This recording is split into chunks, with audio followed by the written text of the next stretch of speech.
Բարևձեզ, Արևմտյան Հայաստանի հեռուստաընկերության հերթական լուրերն են։ Արևմտյան Հայաստանի ազգային ժողովի 17-րդ նիստը, Բոնդոսի հույներու ցեղասպանության հիշադակի ձեռնարկ, ինչու գլրե մայրենին։ Արարատի եւ Արաքածի ներքո իրականացված 1000 դհոլ նախագիծը արձանագրված է Գինեսի ռեկորդներու գիրքին մեջ։ Ցեղասպանական գործընթացի մեջ կգտնվենք ամերիկահայ իրավապանի զսկուշացումը։ Լիտվանիո արտաքին գործոց նախարարը այցելած է հայրու ցեղասպանության հուշահամալիր։ Իսրայելը դրամատրված է Իրանի դեմ նոր գործողության, ինչն էլ Աշոտ Հարությունյան։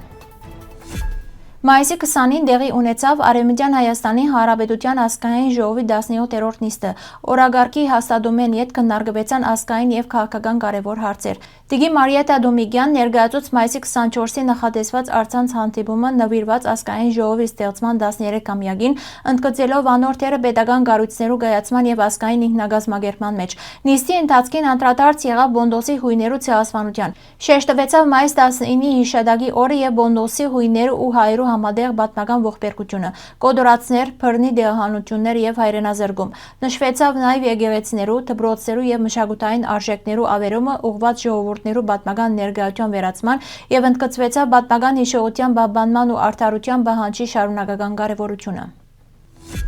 Երևանի մեջ Արևմտյան Հայաստանի Հանրապետության առաքելության մեջ տեղի ունեցավ հուշ հանդիպում նվիրված Բոնդոսի հույներու ցեղասպանության հիշադակին ազգային ժողովի նախագահ Նելի Հարությունյանի նախաձեռնությամբ։ Բացման խոսքին մեջ անընդգծեց պատմական հիշողության պահպանման կարևորությունը եւ նշեց, որ ցեղասպանություններու ճանաչումն ու դատապարտումը անհրաժեշտ է նոր ոճիրներու կանխարգելման համար։ Ելույթ ունեցավ նաեւ ազգային ժողովի պատգամավոր եւ Արցախի հարցերով հանձնաժողովի ղեկավար Աշոտ Հարությունյան, ով անդրադարձավ ցեղասպան քաղաքականություններու շարունակական վտանգին եւ պատմական հիշողության թերին ժողովուրդներու ինքնության մեջ։ Ըստ պատմական աղբյուրներու Բոնդոսի հույներու ցեղասպանությունը սկսած է 1916 թվականին, սակայն թուրքիո հակահունական քաղաքականությունը իր կակատնագետին հասավ 1919 թվականի մայիսի 19-ին, երբ Մուստաֆա Քեմալ Աթաթուրք ժամանեց Բոնդոս։ Այդ օրը պաշտոնապես կհամարվի Բոնդոսի հույներու ցեղասպանության հիշադակի օր։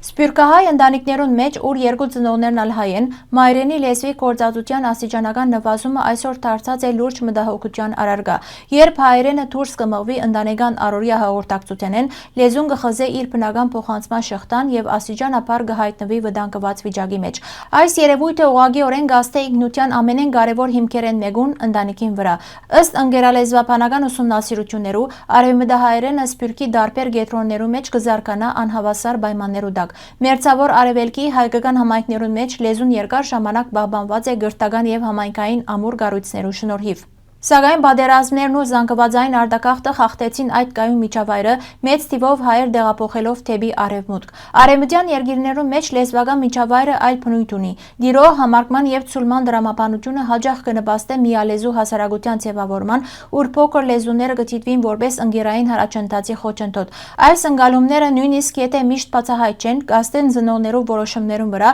դունեն ներս նախընտրելով օդար լեզվի գործածությունը։ Այսպիսով կստեղծվի միջսերնդային խզում։ Ուսումնասիրությունները ցույց կտան, որ արևմտահայերենի փոխանցման մակարդակը միջին արևելքի մեջ կհասնի մոտ 65-ին 75 առ 100-ի, մինչդեռ Եվրոպայի եւ Հյուսիսային Ամերիկայի մեջ անզգալիորեն կնվազի, երբեմն հասնելով 10-20 առ 100-ի։ Այս տարբերությունը կվկայե, որ լեզվի կենսունակությունը անմիջապես կախյալ է համայնքային միջավայրի ամրութենեն։ Սակայն այս իրավիճակը վերջնական անգամ չէ, այլ վերարժևորման եւ գործողության կոչ։ Սփյուռքահայ փորձը ցույց կտա, որ լեզուն կրնա վերագենթանանալ, երբ ընտանիքը, դպրոցը եւ համայնքը համատեղ կգործեն, օգտագործելով նաեւ ժամանակակից կրթական եւ թվային կարելիությունները։ Այսօր արևմտահայերենի պահպանությունը միայն լեզվական հարց չէ, ան ինքնության, մշակութային շարունակականության եւ ազգային հիշողության հարց է։ Մայրենին գլրե այնտեղ, ուր կխզվի փոխանցումը, սակայն դարձյալ կհնչի այնտեղ, ուր նոր սերունդը կվերակտնե իր գաբը արմատներուն հետ։ Մայիս 21-ին հայտնի երաժիշտ եւ երգահան Արա Գևորգյան հանրության ներկայացուց իր լայն արձական կտած վերածնունդ տեսահոլովակը, որը ստեղծված է 1000 դհոլ մշակութային նախաձեռնության ծիրին մեջ։ Նախագիծը իր քաղաքապարական խորությամբ դարձած է բացառիկ երևույթ հայկական մշակութային կյանքին մեջ։ Նախագիծի նկարահանումները տեղի ունեցած են Արարատյան դաշտավայրին մեջ, Արարատի եւ Արաքածի վեհ լեռներու խորհրդանշական համայնապատկերի ներքո։ Սկիզբը նախադեсված էր շուրջ 1000 դհոլահարներու մասնակցություն, սակայն նախաձեռնությունը գերազանցեց բոլոր սպասումները, համախմբելով ավելի քան 1400 երաժիշտներ եւ բարային համույթներ։ Ծրագրին մասնակցեցան նաև սահմանամերձ համայնքները եկած երիտասարդներ 1000 վհ նախաձեռնության ծիրին մեջ։ Վերածնունդը ստեղծագործությունը ունի ընդգծված խորհրդանշական կառուցվածք, ան կսկսի դհոլներու հուժգու, գրեթե մարդական ռիթմերով, ապա աստիճանաբար կվերափոխվի հաշտության եւ միասնության երաժշտական պատկերով, հասնելով Գոմիդասյան դեր ողորմյա շարագանի կատարման։ Այս երաժշտական անցումը կխորհրդանշե բաժանումեն դեպի համերաշխություն շարժումը։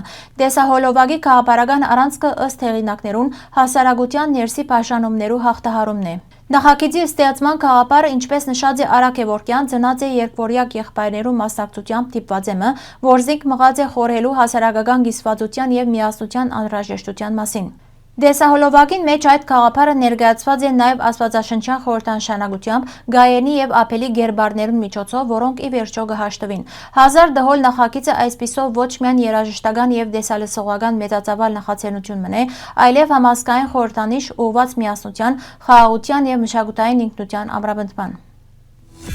Ամերիկահայ իրավաբան, միջազգային իրավունքի մասնակետ եւ Արցախի ժողովրդի իրավունքներու պաշտպանության կոմիտեի անդամ Կարնիկ Կերկոսյան կհայտարարե, որ հայությունը ներկայիս կգտնվի շարունակվող ցեղասպանական գործընթացի մեջ։ Անոր խոսքով 2023 թվականի Արցախի իրադարձությունները այդ գործընթացի վերջին հանգրվաններն մեկն էին, իսկ Սյունիքին վերաբերող դարձաշրջանային զարգացումները պետք է դիտվին նույն համաձայնին մեջ։ Ան կնշե, որ խնդիրը ունի երկարաժամկետ եւ շարունակական բնույթ, սակայն հասարակությունը հաջող զայն չի դիտեր որպես մեկ ամբողջական գործընթաց, ինչ որ կխաթարե վտանգներու ճիշտ գնահատումը։ Ան նաև կշեշտե, որ 1915 թվականի հայրու ցեղասպանության եւ Օսմանյան գայսրության վերջին տարիներու իրադարձությունները կգազմեն նույն պատմական շղթան, բռնություններու եւ դեղահանություններու շարունակականությամբ։ Անոր գնահատմամբ այս գործընթացները պետք է միջազգային հարթակներուն վրա ներկայացվին որպես միասնական պատկեր, հակառակ բարակային վտանգները պիտի շարունակվին։ Կարնիկ Կերկոնյան առաջնահերթ կհամարե Արցախի ժողովրդի վերադարձի իրավունքը։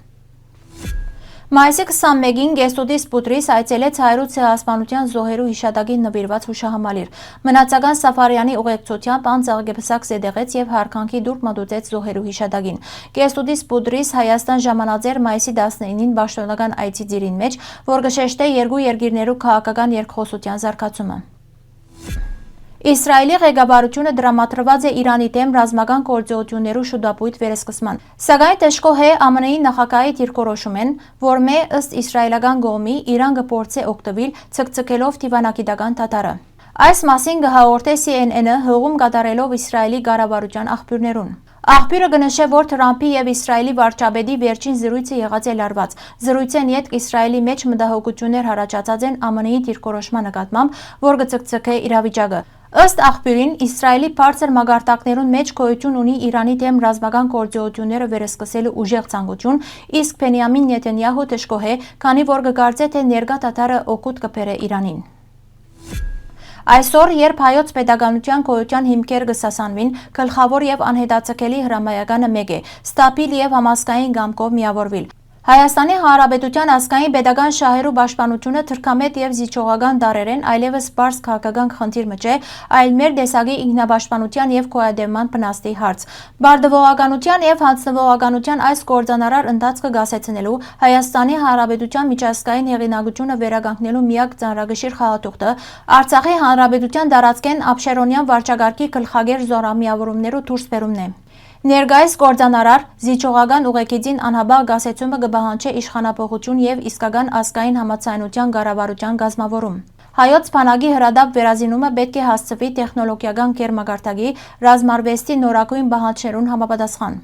Անվտանգային նոր համագարկը պետք է կառուցվի ինչպես սեփական ուժերու բացարձակացման, այնպես էլ ընդհանուր աշխարհակահաղական շահեր ունեցող ռազմավարական գործընկերներու հետ խորքային համագործակցության վրա։ Միջազգային օրինակ, Իսրայել պետությունը շրջապատված ըլլալով թշնամական միջավայրով իր ստեղծման առաջին իսկ օրեն խաղատրույքը կատարեց ռազմատեխնոլոգիական բացարձակ հերագայության վրա, միաժամանակ կառուցելով ջգուն ռազմավարական հարաբերություններ արտաքին աշխարհի հետ, ինչ որ թույլ տվավ հաղթանակներ դանել բազմակի գերազանցող ուժերու դեմ։ Հարգելի հայրենագիտներ, նույն ամբողջությամբ կարելի է գարտալ մեր պաշտոնական կայքեն։